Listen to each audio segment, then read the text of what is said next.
Ito may nagdala sa shop ng JBL Flip 3 yan. Ang sabi ni Sir, mabilis na malobak yung JBL niya yan. At kaya ang gagawin natin dyan, replace battery tayo. Yan, so ganitong mga JBL Flip 3 yan. Talagang medyo pahirapan yan sa pagbubukas. Tapos yung mga tornilyo niya napakadami lilit pa.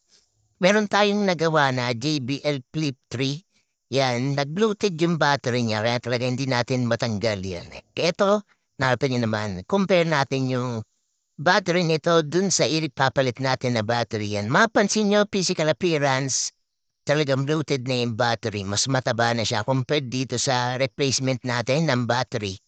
Ayan, kaya ang gagawin natin dyan, papalitan natin ng battery, tapos testingin natin yung unit pagka naikabit na natin. Yan, sa ganitong Bluetooth speaker yan, konting ingat tayo kasi may mga ribbon yan.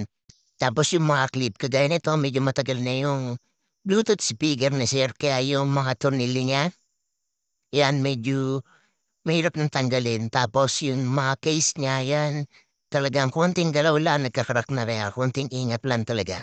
Eto na, ikabit na natin yung battery, sasarado na natin, tapos kakabit natin yung connection. Check natin kung magpa-power on. Yan. Naikabit na natin yung battery, tapos naisarado na natin yung ibabaw, kabit natin yung dito sa side niya. Yan. Yan, tornilyo na natin. Yung side by side na yan, passive radiator yan, kung mapapansin nyo. Kaya dapat yung ganitong Bluetooth speaker, yan, shielded talaga siya para gumana yung passive radiator niya. Tapos kabit natin to, yung pinakaibabaw niya.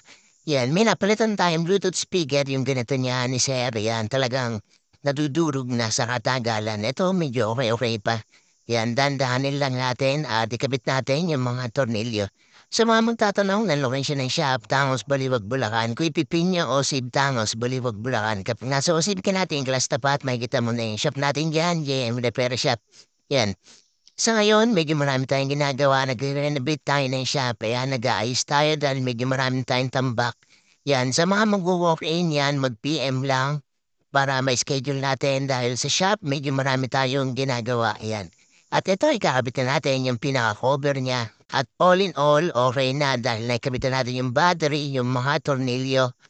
Power on na lang natin. Siyempre, tingnan natin kung magpo-power on na yung Bluetooth speaker na dala ni Sir. Yan, si Sir nag-walk-in sa shop, dinala niya yung Bluetooth speaker na to at may dala pa siyang isa.